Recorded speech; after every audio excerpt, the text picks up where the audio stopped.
Hello, I'm Sue Howarth from the Family Business Community. And I'm Dave Clarkson, also from the Family Business Community. And welcome, Chris. Hello. Today. Chris from Cymplify, which we'll learn a little bit more about Cymplify shortly. As we've been out there seeking a partner for cybersecurity for probably, I'm going to say 14 months. We've talked to a lot of different businesses because I believe, how many cybersecurity businesses are there? We were just talking before. Yes. Well, about 4,500. So there's 4,500. And that's now, globally. Yes. So it's actually, it's actually not that many. But how all doing their own little bit of a big picture. Yeah. And how many would you suggest are in the UK? Oh, God, hundreds. I mean, most of them coming out of America, if we're honest. Sure. A lot of stuff coming out of Israel.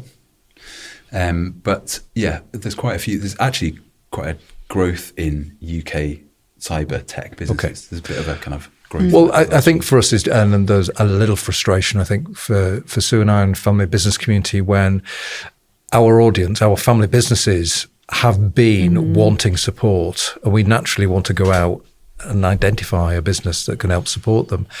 But so many of the cybersecurity firms that we talked to, it was all about really large corporations that were interested in. Yeah.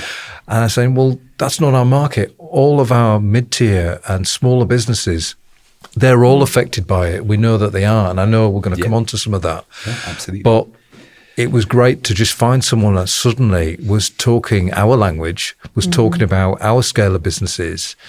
And so when we zoned in, and we've had a number of conversations on screen and together, and then we went, we've now found the business that we can introduce. So we're delighted really we want to bring you in as a partner alongside Family Business Community to help support our family businesses. But as we kind of talked previously, there is so much to talk about within cybersecurity.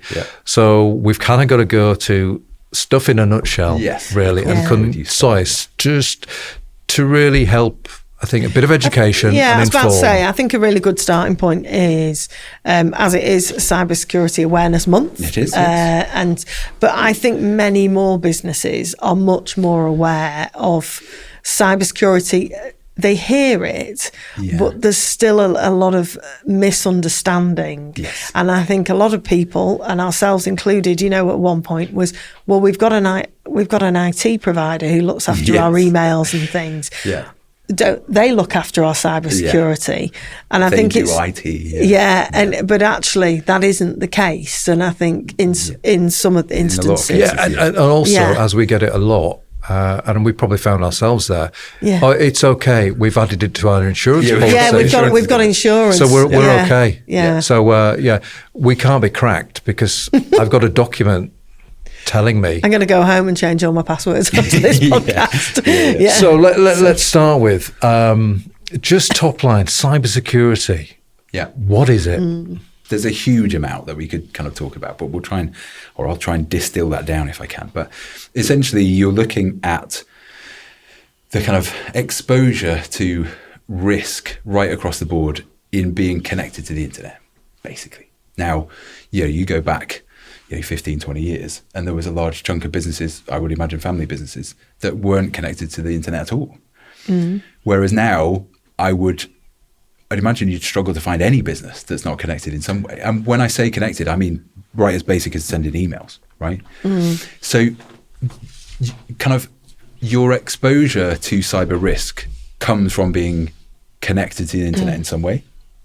And the only way of reducing that risk to zero is to basically unplug everything from the internet, which isn't really feasible for any business now.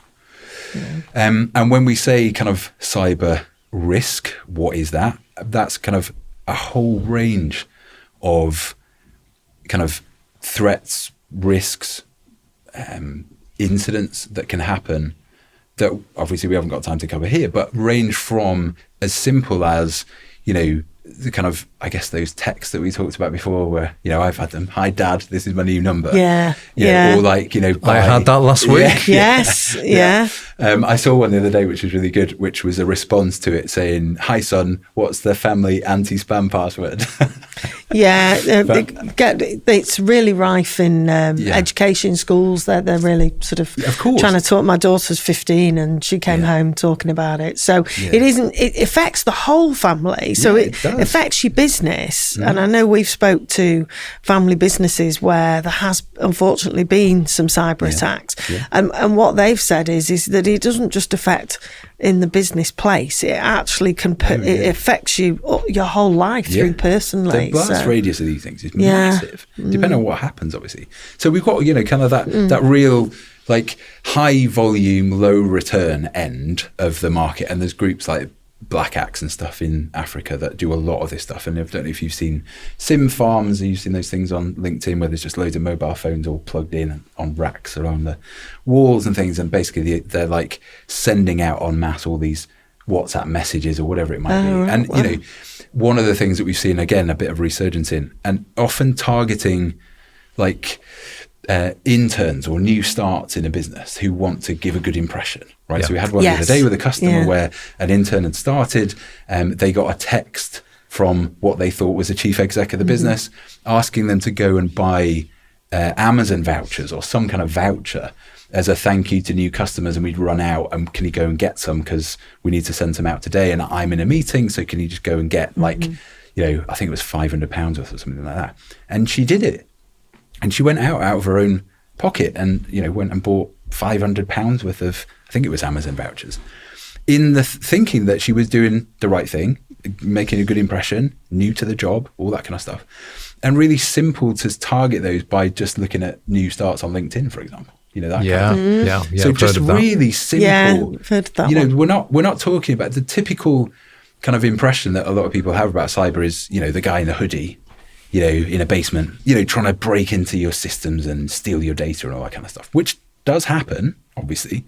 But there's a lot of stuff that kind of comes under the umbrella of cyber risk that is what we would term, I say we in the kind of cyber industry, but things like social engineering, which a lot of people don't really think about, which is targeting people in a really simple way. And even stuff like invoice fraud, where it looks like, you've got an invoice from a client or a customer or whatever, that all looks legit, and then you pay it, and then they phone you up a few weeks later and, why haven't you paid our invoice? And it's like, I recognise all these things in our own business, Sue. Over the years that we've been working, all of these, everything you're identifying, you get tick. We've had that, and there's so many of them, right? And then you've got kind of the other end of the spectrum, the kind of the scary end of the spectrum, which is things like ransomware, which obviously I'm sure everybody's heard of, which is rife, and in which is the government has put a huge amount of kind of I guess exposure press into making people aware of and things like that. And that is where you are literally, incapable of operating any system at all. You get that message on your screen, and, I've seen it happen, and it's crazy, the impact. And also what it puts you in a position is so many things that you didn't even think about until it actually happens. As in, we can't pay our suppliers, we can't pay our payroll, we can't, just simple things. And obviously lots of more complicated things. So it's, the problem that you have is, when we're talking about things like, having an IT provider or having insurance or whatever, which again we'll come on to later, you've got kind of two sets of problems. One is the immediate impact of, well, we can't do anything. We can't operate as a business. So now any like FD that I speak to, and I'm sure you guys are familiar with this as well, has a rough idea of, if like manufacturing as an example, if the production line is down, we've got a rough idea of how much that's going to cost us a day. Yeah. Right? You look at what's happening with Jaguar Land Rover. Yeah, of course. I think it's £72 million a day they're losing in revenue. Yeah. So you've got a rough cost of downtime. Say like there was, I don't know, a fire in your factory or something, right? And that's kind of a good analogy. Like if your factory burned down, you've got the immediate problem of not being able to do anything and your customers going elsewhere because they need your product. But then you've got the long tail impact of recovering from that. And like, how do we kind of get back up and running? And all the time we're trying to get back and running, we're losing business, we're losing our reputation, we're losing our customers who are forced to go elsewhere, we're losing a lot of the goodwill that we've built up over years, generations sometimes, in terms of your client base. So you've got kind of immediate and then sort of long tail impacts of a wide variety of stuff. And the problem with cyber is there's two problems right across the board. One is it's really kind of dynamic and ever changing, right? If you've got risks like health and safety and things, if someone falls over in the warehouse, it's a fairly, you've got a fairly contained problem. Mm-hmm. With this, there's so many angles from it. There's so many different things that you've got to think about, which, to your point, 4,500 vendors all doing a little bit. But you've also add to the problem of a dynamic problem, the fact that it's changing all the time. That's the other problem. There's people who are constantly working on the kind of the bad side on how to get in and how to exploit and what to change. And you put AI into that mix of making things more convincing. And suddenly what was a big problem has now got even bigger. Yeah. So it's almost like a virus, isn't it? And all the pharmaceutical industry is working on it going, great, we've sorted it. We've found the elixir. Yeah. But all the time it's developing, and then there's another. Yeah, it's like the nucleus. It's just coming out. Absolutely. So cybersecurity is mutating all the time. It's affecting all of us, both in the home, in the workplace, and it's so broad. So talk to me about, you've entered into this world of cybersecurity. Clearly, you've got a background in this. Mm-hmm. So talk us through, where have you come from and when did Cymplify arrive?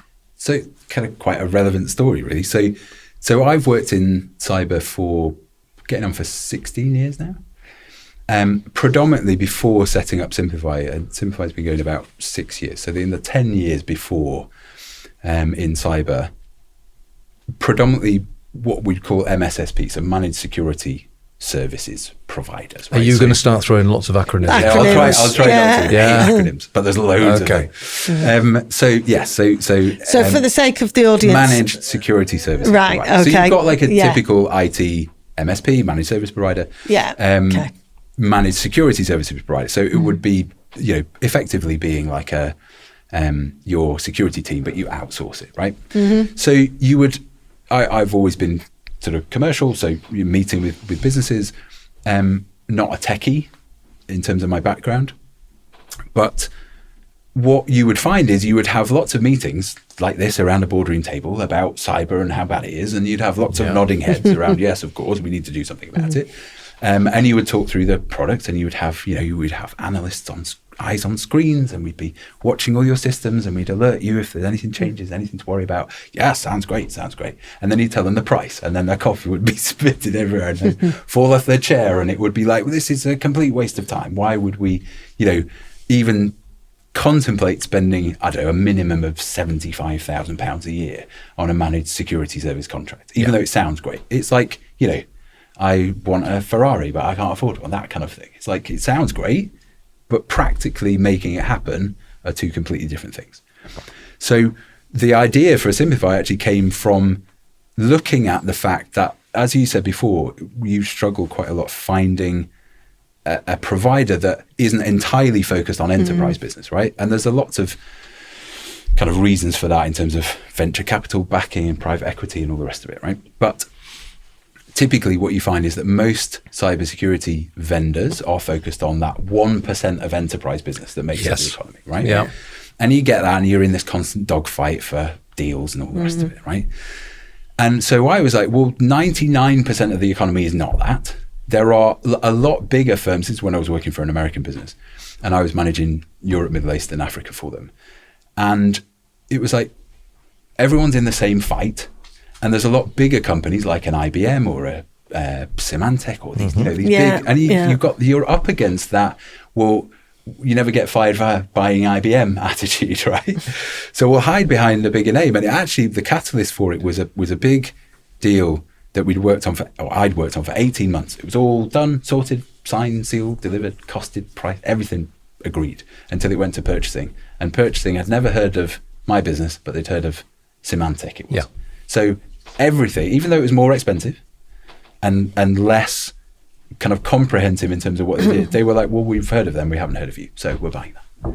So I was like, this is crazy. Yeah. Like, there's a whole massive section of the British economy that is not enterprise business, that has the same problem and knows a lot less about it. So rather than having a 1% dogfight every time you've got a deal, why don't we try and put something together? So I did this all kind of business plan about, how big the market is and how underserved it is, right? And the fact there is nothing really of any use. You would try to use a stripped down version of an enterprise tool that typically most of those businesses don't have the people in the business with the expertise to manage it. So you'd buy it, but you couldn't use it. Crazy. So I put together a whole kind of plan of, right, this is what we should do. Here's the addressable market. It's going to be fantastic. It changed the face of the business. Yeah. And then we had a board meeting with the chief exec in Miami, and I'm on a screen at the end of this big long boardroom table in Miami, because I'm obviously in the UK. 9:00 at night on a Friday night, do my pitch, all the kind of screenshots, all the rest of it. This is how much money you can make. Blah, blah, blah, blah. And the upshot was, thanks, Chris. Stick to the day job. And it was like, right, okay, so I'll take that and I'll set up my own business, which is exactly what we did. There is a huge mismatch between what enterprise businesses get and what mid-market and small businesses get. The problem is they're all facing the same risk. Yeah. So it's kind of, what do you do about it? Just, I mean, we did have, obviously, we were approached by a company that if you did hire them, you wouldn't be fired. Yes. Trying to put their service into our mid and smaller market family businesses. Yep. But yet putting this ridiculous number on it, and the language, this corporate language that was used, I'm thinking, I have no idea what you're talking about. Just doesn't relate. So we said, no, thank you. Yeah. Loads of industry buzzwords, totally unrelated products. Yeah. They just go, right, there's X amount of millions there. Let's go and take that. And it's like, it doesn't translate. No.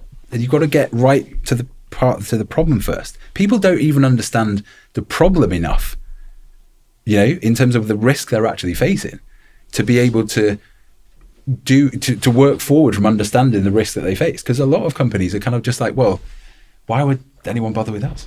We're too small. We're, we do this. We've been doing it a long time. We've never had a problem.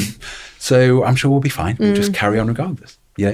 So you kind of have to educate. There's a lot of education. I was about to say, it does, the whole subject of cybersecurity is definitely, there's education and knowledge transfer. And I think as well, things just change so quickly. Yeah. And, as we know with AI and other things coming in, that's just sort of opened up another whole world of sort of different ways that for cybersecurity and the scams. But you think about it, they're thinking, well, there are all these large companies out there and headline businesses that we hear about in the news that have been cyber attacked and everything else. Yeah. Well, I'm just a little old manufacturing business, engineering business, service provider to a local community.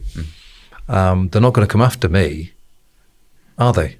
Well, yes, they are, and hence why. But this is it, and what a lot of people don't understand is the process how this happens, right? So it's not a person, like, I don't know, looking at a list of companies and going, oh, they're a small manufacturer to a local community. That's my target, audience or whatever. It's not that. It's automated tools. So there's software running all the time that is assessing what's connected to the internet.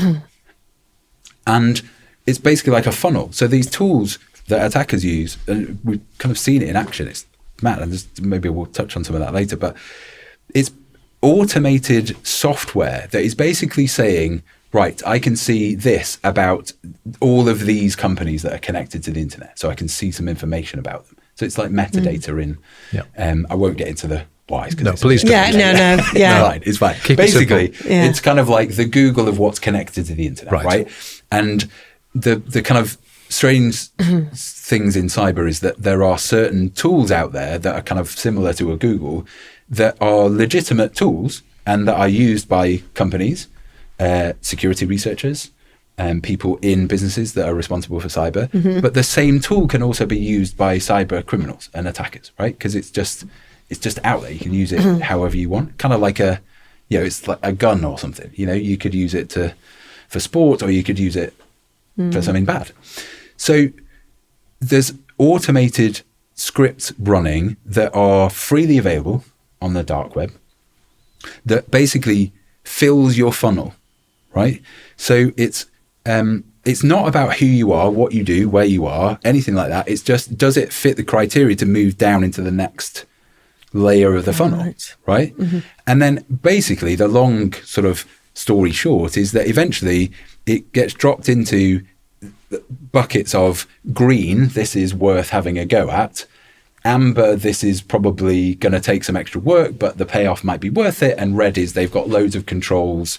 Everything looks to be in order, probably a bit too much effort. Okay. So it's run so on. I want to be red then. Yes, Exactly. definitely. Yeah, This no, is that's it, what, right? yeah. Right. So it's basically, I remember there's a guy that was a few years ago, he's not anymore, but he was the head of the NCSC, which is the National Cybersecurity Centre. Right. Okay. I'll try and keep away from acronyms. Yeah.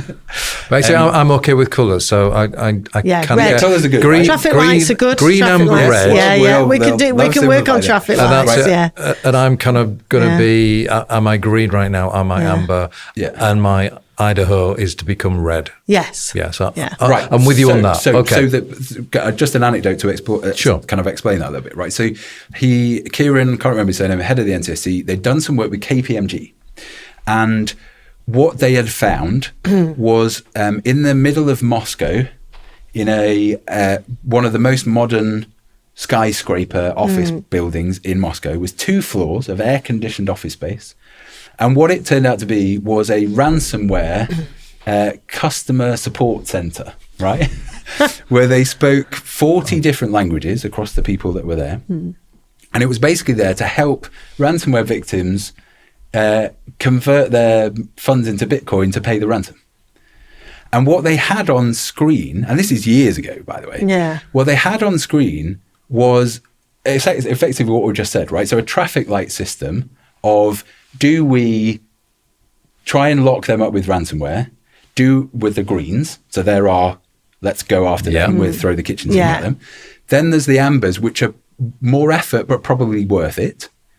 And then there's the reds, which is too much effort, move on. And they were basically running this like a business. So KPMG were like, we teach these business principles to legit businesses. Yeah. And they're doing the same thing, but what they're doing is criminal. And if you're in Russia, as long as what you're attacking doesn't have a Russian affiliated IP, they don't care.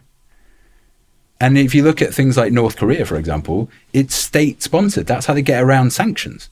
It's like they're incentive, like they're encouraged to attack Western businesses to steal their money to fill the government. We're getting really political now. It's getting a bit deep. State sponsored. Yeah. But the point being, your job, what the NCSE was, is your job is to turn your greens to ambers and your ambers to reds. So bringing it now to Cymplify. Okay. Yes. Yeah, and the family business community.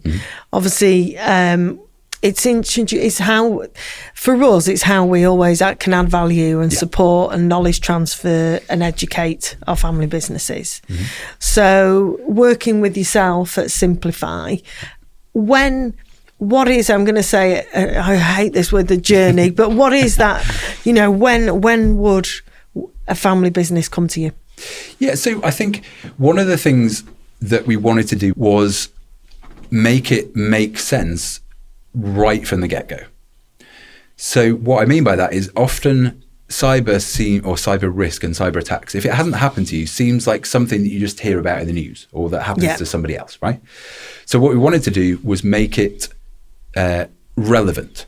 So what we can do is basically right from the start of a conversation with, a member of the community, is we can do what we would call the cyber risk exposure report, which is an exec summary that's in plain English. You'd be glad to understand. Yeah, right? Good. Which we is need that. Yeah. So a kind of board ready exec summary of how an attacker can see your business right now. So we use a lot of the same tools that attackers use to do that kind of funnel thing of if you think about it as like open windows as an analogy, right? For the businesses that have no open windows and all the doors are locked, I'm going to go, next door to the office that's got, I don't care what's in it, I don't know what's in it, but I've more chance of getting something from climbing in a window or going through a fire escape that's been propped open than I have trying to, worry about a burglar alarm and all that kind of, right? So if you can show a business that they have open windows from an attacker's perspective, it starts to then make sense because our reports are run in real time. So it's like, it's never going to be more than a few days old, typically 24 hours. And often you'll be sat in a room like this with somebody or on a Zoom meeting or whatever, and they'll have the report and they'll be like, hang on, this is us right now. This is our business. And it's like, yes. And these are the top 3 worst open windows, if you will. Yeah. But that list could run to 20, 30, several hundred actual open windows that could be taken advantage of. So you are in effect walking around my building, looking at all my doors, looking at all my windows, and giving me a sense check. Yeah. Of, is everything shut? Yes. So if you think of it like poacher turned gamekeeper type thing, right? Yeah. Okay. So I can we can as a from a technical perspective, right, in terms of a platform and a software license. Yeah. Not consultancy, if you see what I mean. Is you start off by understanding from a technical perspective what your open windows are, right? Yeah. But that's only one pillar, if you will. So there's 3 pillars in terms of managing cyber risk. The accepted view of managing cyber risk is a combination of technology, people, and process, right? So you would never have just one of those pillars because you're only looking in a certain direction. The vast majority of those 4,500 cyber vendors we mentioned before are on the technology side. So we do our little bit of helping you understand cyber in this scenario, for example, right? Okay. But as we touched on before, a huge amount, probably 90+% of cyber incidents has some form of human element to it. Yeah. So either somebody doing something wrong, I suppose, in inverted commas, even though they might not necessarily realize it at the time, something that seems completely legit when they are interacting with it. It's only in hindsight that they realize that might have been right. So that people piece is massive. So you have to make people aware and keep that kind of top of mind whilst not being their sole focus and them still doing the job they're paid to do, right? And then the third pillar is your sort of processes, your policies, your kind of planning for, because it's trying to move away from this idea of it's just never going to happen to us towards the idea of it probably is going to happen to us at some point, and we need to be prepared. We need to reduce the risk of it happening to us in the first place. Yeah. But we also need to be prepared that when it does happen, we can get back up and running as quickly as possible. So moving to a kind of away from sort of prevention and more towards like risk management, I guess. Mm-hmm. And that's fundamentally what, Cymplify is about. Sure. Okay. So obviously you're working with that family business. Yep. We talked back to the traffic lights. Yeah. So they can come to you, obviously, to understand more where their exposures are. Well, it's not, they don't need to come to us. They can see it themselves. Right. So if you're going to... From my understanding, they have a sort of the dashboard. Yeah. In effect, don't they? They have log something. Into it, yeah. So there's 2 things. One, it's going to be providing you with all of that exposure information in English, right? So the point, if you're going to call it Cymplify, right, it's got to be simple. Simple. There's no point in having all this, and this is the problem. One of the massive problems with the cybersecurity industry generally is it's all technical, and people talk in technical terms, and they love talking in technical terms. And they do that for a reason, right? Yeah. It's like lawyers, right? Yeah. Yeah, absolutely. Oh, yeah. So it's like, they do it. They want to keep it and make it sound really expensive, and only we can do it. The reality is it's business risk, right? In the same way that you manage somebody falling over, or you manage like however many business risks. Lots of the people that we speak to and you speak to on a daily basis are very competent, very professional people who are concerned with the growth and longevity of their business, right? So they deal with risk that they don't understand the ins and outs of to any massive depth every day. But as long as you are preparing for that risk and you understand what the impact of that risk could be on your business and you've planned accordingly, That's all you can really do, right? So if you're taking reasonable, practical steps towards reducing the risk in the first place, and then putting some mitigation controls in place to try and stop it happening, but then you've planned for how you recover out the back of it if and when it does happen, and ideally you've got some kind of insurance cover for the financial impact of however that period plays out, that's basically all you can do from a business perspective. Yeah, there's a couple of businesses that have spoke to us about different situations where they've said they've come in, there's a message has come up, come through a new starter, and or other causes, but one definitely they talked about coming through a new starter, and they just said it crippled their business, and actually there were some challenges with the bank and the insurance and other things, because there was a question mark over the understanding of how had the attacker got in. But this is it, and this is why, it's like same as if you have a car accident, the insurer has an incentive to try and put blame elsewhere so they don't have to pay out your insurance, right? So not to say that they won't cover you, but that's why cyber insurance is really important, because the wording of that policy has to be such that you're actually covered. You can't just be like, oh, well, we've got cyber insurance, so we're good. The wording of that policy, covered. If it doesn't cover you, you may as well not have had it. And the impact of that is being seen at the moment, because Jaguar Land Rover, as we kind of mentioned it before, they were in the process of renegotiating their cyber insurance when it happened. Whether that was part of the timing, who knows? But the net result of that is they're not covered in any way, shape or form from an insurance perspective. M&S, which we all saw the impact of in terms of empty shelves. It was M&S, it was Co-op, it was a number of them, wasn't Harrods, it? All that. So they did have cyber insurance. So they were and will be able to recover a significant, I think it's about 100 million recoup of what happened, the impact, the financial impact to the business. But Jaguar Land Rover don't have that luxury. They did have cyber insurance, but they were renegotiating it. So at the time they got hit, they weren't covered. So cyber insurance is not a strategy. It's very important, but in the same way as you have house insurance, you don't walk out and leave your front door open, right? Nobody, I'm sure, watching this drives around without car insurance. You know what I mean? It's insurance is there to help you recover from the financial impacts of something happening, right? It's not a strategy to stop it happening in the first place or reduce the risk of it happening. So that's why you see a lot of these insurance policies are starting to now include things like forensics and incident response and things like that, where it's kind of like we can find out what happened and then put controls in place so that doesn't happen again, that kind of stuff. But it's really important, and there's conversations happening now in terms of Cymplify and insurers around how you can reduce the risk at the front end with these tools. Yeah. You can manage risk on an ongoing basis in terms of like awareness across your employees and things like that. You have your plans and your policies and your business continuity in place and all those sorts of things, so that in the event of something happening, you're able to recover. And then you have your insurance at the back end to kind of like, square that circle or whatever, So it's what's a lot to it. What's the point of entry in terms of, and I know we went through this. I know you sent across actually, because there's a whole governance piece that we're working on right now for the family business community for our own business.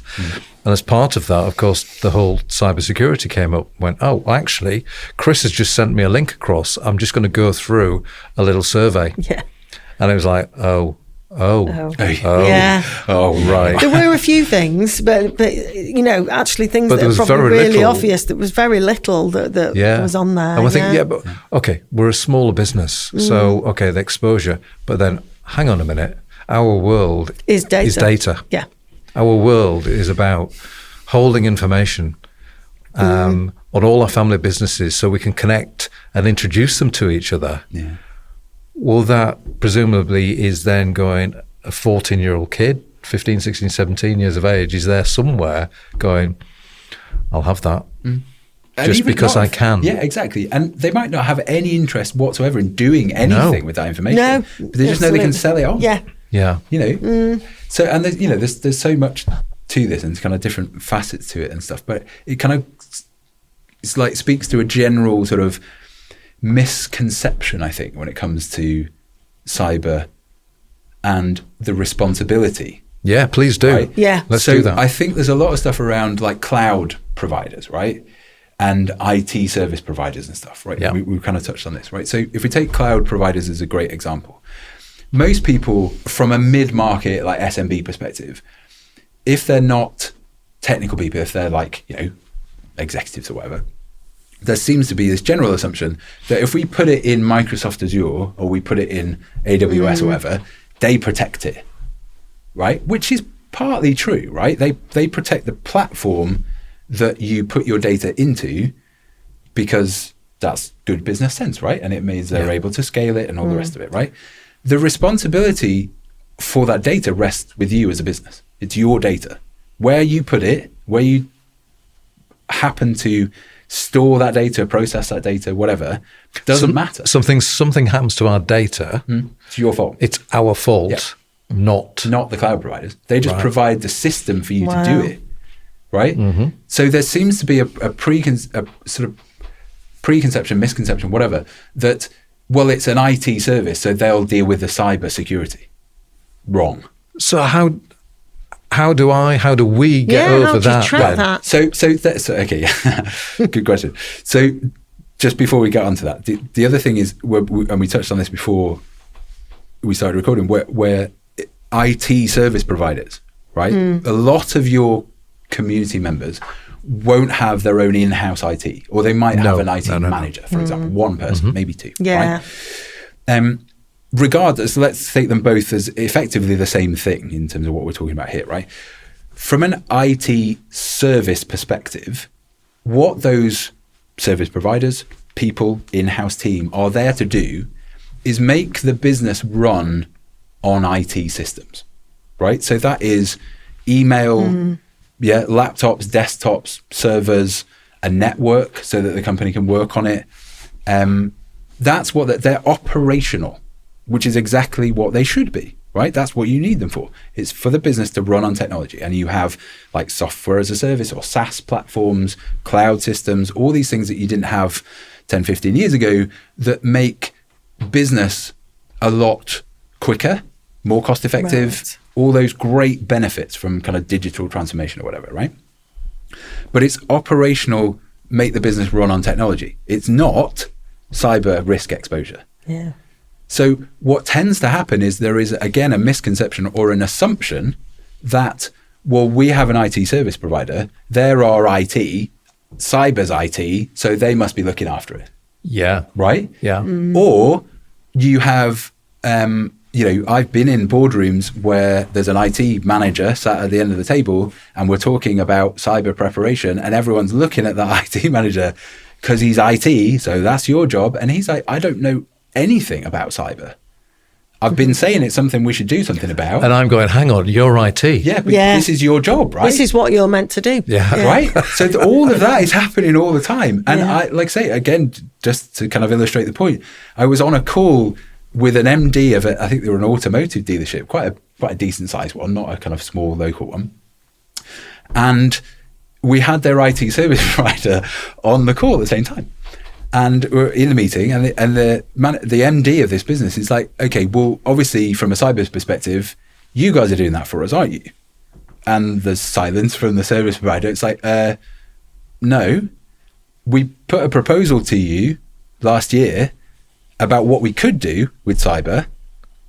And then someone else on the meeting was like, oh yeah, it was like 25, 30 grand or whatever. So we didn't do anything with it. So then the MD on the call is kind of a bit like, what do you mean? But you're our IT service provider. You do our cyber because it's IT. And like, no, they don't. No, yeah. we can if you pay us for it. Yeah.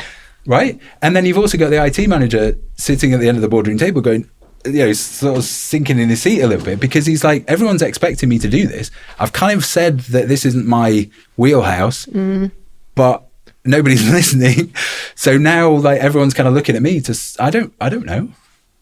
Right? So there's all of these kind of gaps. This is why cyber is such a big problem, because nobody really gets it. Everyone gets like health and safety as a risk or financial, regulatory risks. Because you can look at it and you can go, right, okay, so we have to do that.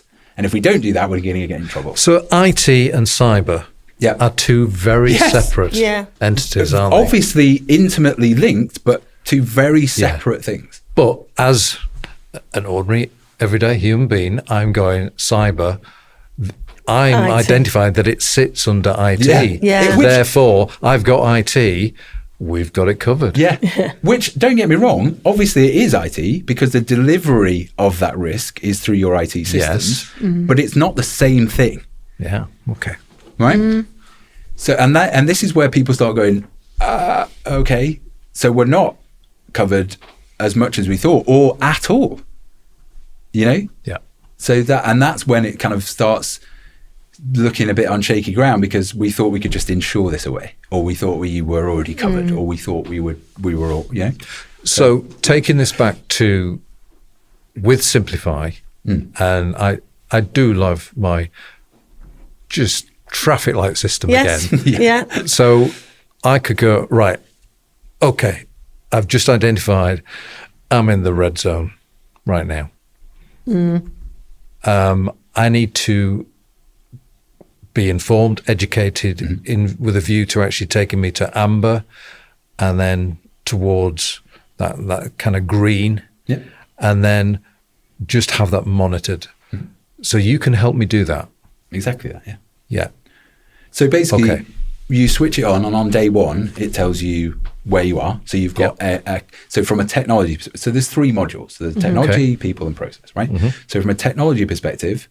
And again, we'll probably do something to show this at some point. Right? But so when you kind of log in, you've got on the screen, you've got a count of how many reds you've got, as in open windows, which bad, and then a count of how many ambers you have. We don't bother with the greens because the greens is something. Greens are good. Greens are good. Greens are good, yes, but they're also not that much help because it's already fixed. You need to know about what to fix, right? So what it does basically from a cyber risk exposure perspective is when you turn it on and you log in for the first time is where you stand today. And then what we do then is continuously monitoring all of that external, what's called attack surface, right? So that's your open windows from a technology perspective, how you're connected to the internet. And that's across things like, can we see open databases? Can we see things around like email security risks that should be in place, or sorry, not risks, but kind of settings that should be there that aren't, which allow attackers to do dodgy things. Certificate risks.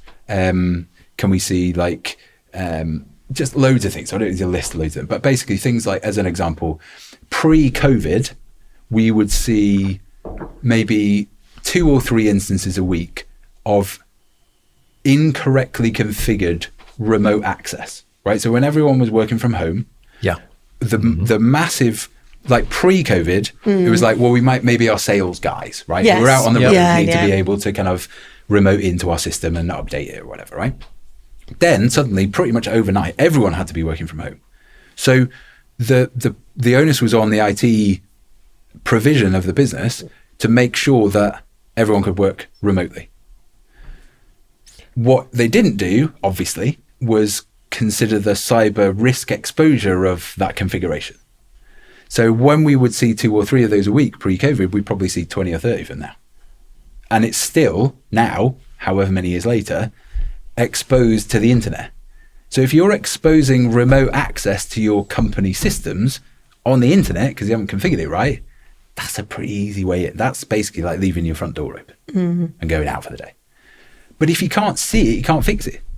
So they've been operating for however many years, nothing's happened. Or something has happened, and then they found out how they got in. It's because we left our front door open. Yeah. But unwittingly, obviously, these are clever people we're dealing with. They're not, they're not going to intentionally leave that open, right? So the platform will show you where you are on day one, and it will continuously monitor. And should things change, dynamic risk changing all the time, you get an email alert that says, now you've got this issue. And this is what the issue is. This is the potential impact of that issue, again, in plain English, as in, kind of running this exposes you to X. And then how do we resolve it? Yeah. And the how do we resolve it piece is either something you do in-house, internally, or with your service So provider? I could have someone, so if in my family business, I could have someone internally that is tasked with risk management. Absolutely. Yeah. Yep. So it could be part of my, Yes. daily, weekly? What? Yeah. How often would I check in? However often, I mean, a good marker is to engage regularly, so weekly with this kind of stuff, but obviously then as quickly as possible after getting an alert. Yeah. So for example, we're monitoring the dark web as well, right? So if your company has email addresses, which I'm sure they will do. Yes. So we can monitor your company domains. So if we see your corporate credentials in a data breach, you get an alert about it. You also get, again, when you switch it on from day one, a list of all that exposure that exists on the day we set it up. On the day you've set it up. So and part of that is part of that report right at the start, which gives us a count of your exposure on the dark web. Now, in isolation, a load of email addresses, who cares, really? Like, so what? You could probably figure that out by going on our website, for example, right? But that's not what's in breach data. Some of breach data is just, email addresses. But increasingly, we could monitor about 100 different data points. And those data points are simple stuff like names, addresses, simple things, dates of birth, through to things like passport numbers, credit card details, drinking habits, hobbies, things like, like context. Because the breaches are from different services that people have signed up for using their work email address, whether that's work or personal, right? So from that, you can start crafting phishing emails, for example. Let's say you were really into cycling, for example. If I just had your email, I could just send you an email that's generic that you probably wouldn't click on a link or download a file or whatever, right? If I can create an email using AI in about 2 seconds that is really about cycling that you're really into, there's a lot more chance you're going to engage with it, right? Okay. Yeah, true. So then it's kind of like context is really important. So then it's like you need to know what that exposure is out there so that you can, even just as simple as making sure those passwords are changed. Because a lot of the email addresses come with passwords to log into different services and stuff. So in isolation, these things are important but not vital. But taken holistically, when you're talking about risk, your exposure in data breaches, if you're into cycling, for example, will pose a risk to the business, because if you click on something that downloads ransomware, for example, not good. So then in the people module, we're all about educating users. So like cyber awareness training delivered to their inbox so that you can be aware of the kind of these kinds of risks and what to look for and how to not fall for it and, all that kind of stuff. So that awareness piece for your people is a massive part of your risk exposure, because you can spend millions of pounds on loads of technology and you can have all of your policies and processes in place. But if somebody does something that they weren't supposed to do simply because they didn't know not to do it, everything can come crashing down. Okay. It's fascinating, but also quite frightening as well, really. But I think it's... I've gone fascinated, frightening. Also, this conversation is reassuring because... Yes. I keep going back to my travel. I'm going, right, okay, I've got something to work on. I've got some visibility on the business. Absolutely. I know I can get an understanding of it because Cymplify, it's simplified. It's simplified by And I Cymplify. think just we can work on that. Any training required, anything that we need to do, I guess there's literally signposting for everything that we need. Reporting, analytics, risk over time, all that kind of stuff, And I've got a security guard walking around, checking my doors and windows on a permanent basis. And I think, one thing to kind of bring into this as well is that I would defy anybody that is listening to this or watching this now to have not heard about cyber as a problem, right? Yeah. It's pretty obvious. Everybody knows that it's a problem. But it's becoming a much bigger problem. So there is what's called the Cyber Resilience Bill, which is government policy. And there are two elements to that. And we touched on this when we were talking a while back, where there's kind of two strands to it. One is critical national infrastructure. Yeah. So what do we do in the event of, I don't know, a Russian cyber attack or whatever it might be, right? And then that's, power companies, energy companies, water, internet, all those kinds of things that make up critical national infrastructure. The other sort of arm of that resilience bill is how cyber is now affecting the economy to such a massive degree, when something like 1 in 2 companies are experiencing some kind one of... in 2 companies. Yeah, in the last... Yeah. Some kind of incident. Yeah. And then 1 in 4, I think, having a real kind of like... So when we're talking about incidents, kind of what we were talking about before, like go and buy some... right, okay, yeah. Amazon Yeah. Just as an example, Yeah. right? And then 1 in 4 actually, business interruption as a result of an incident. And so the government and the policy of the UK government is now such that things like Cyber Essentials, which probably people have heard of, which is a kind of government-backed scheme, which is kind of like the basics, and I would say every business needs to do Cyber Essentials as a minimum, and what they should also do is demand that their supply chain and their suppliers are Cyber Essentials certified as well, just as a baseline, right? Yeah. But what the kind of the thrust of this impact on the economy thing is it's having such a detrimental effect to the GDP and the growth of the business of the economy of the UK, because it's so much. Like, here's a stat for you, right?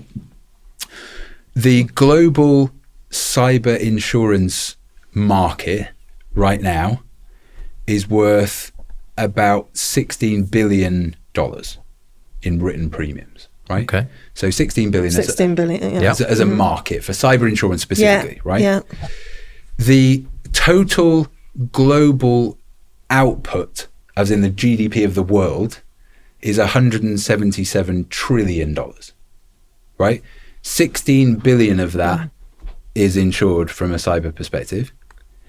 This year, the expected economic impact of cyber across the board is $10.2 trillion. Wow. As in, if you take the complete economic impact of cyber, activity, bad stuff happening, Yeah. over $10 trillion, and only 16 billion of it is underwritten from an insurance perspective. Okay. So there's some big numbers there. I'm going to take it back down. We've got over 4,000, coming up to 4,500 family businesses that we are currently supporting and representing. Yep. What should they do right now? What should they be doing? The first thing to do, which is what the government, getting back to that point before, right? The government is really pushing cyber risk management to be treated like any other business risk, prioritized at a board level, and actually thought through and planned for, as in what would the impact be on our business if this happened? Yes. Right? Think about it, run it like a fire drill, plan it. Part of the process module in Cymplify is to provide you a software sort of centralized platform to be able to think about, document and plan for cyber incidents, right? So what would we do? Let's say we get hit with ransomware. What do we do? Like, who does what? Who phones the insurer? Who phones our key suppliers? Well, yeah, right? because that's been really interesting in some of the family businesses that have talked to us, actually. That they went, I think we explained before, they went to the insurance, but actually they sort of who does what? Yeah. And who has that responsibility? Yeah. Yeah. And that's another thing. So think about it, even at just a really basic level, right? Yeah. It's like everyone that's got an office has to do a fire drill, right? So somebody in an office is the person that puts the high-vis vest on, right? And make sure everyone's at the muster point in the car park, right? Everyone gets that. Health and safety is a bit of a pain in the backside, but still, everyone's got to do it, right? So it's thinking about cyber as a business risk, you don't need to understand the technical ins and outs of it, and you don't need to be worried about the technical ins and outs of it. You just need to appreciate the fact that this has a potentially devastating effect on your business in the same way as a fire would, for example. Immediate impact, long-term effect, right? So what are we going to do about it? What is our process? What is it? Yeah. So I've just reported to the MD. The MD's gone, okay, deal with it, or talk to IT. Yeah. Is that the right thing? Do we ring the insurance? Yeah. Who do we ring? Back to that point, right? Are we covered? Yeah, for that? exactly. Are we right? covered? So Yeah. I would say immediately after watching this conversation, go and check your insurance cover, right? Even if that's just in a filing cabinet printed out somewhere. Because I would imagine that cover was maybe, well, yeah, we bought it 3 years ago. We bought it. We just renewed it. Biannually We just renewed or annually. it. We Yeah. Exactly. just renewed. And in the same but way- it's not fit for purpose. But actually, you don't understand what's potentially. It's in an insurance document Yep. that you've been Buried sent. somewhere, yeah. You've ticked the box to say, yes, we want cybersecurity insurance. Yes. But actually, what is it? What's Exactly. included? What are we actually covered for? Yeah, Because you yeah, might that's find the out question. that you've been What are you paying for covered for? a premium for 3 years. Yeah. Yeah. That if you got hit with ransomware, they ain't going to help you. And also, hang on, guys. Yeah, I've just signed off 75 grand Yeah. for a new IT system or X, Y, and Z. I can't afford X amount on top of that. Yeah. That'll have to wait till next year. That can't happen, right? No. Because No, it can't. Because whoever's signing that check should be checking what the cybersecurity provision for that Sure. 75 grand is before he signs it. Yeah. Now, obviously, you can appreciate that doesn't happen, and often cyber is like an afterthought, and then it's like an oh god moment, right? Yeah. Which is I wish Yeah. we'd done it before. So again, what should your community members do? Is just the first thing I would say is just think about it in real terms. What would the impact be? We've got a customer that's just signed with us actually.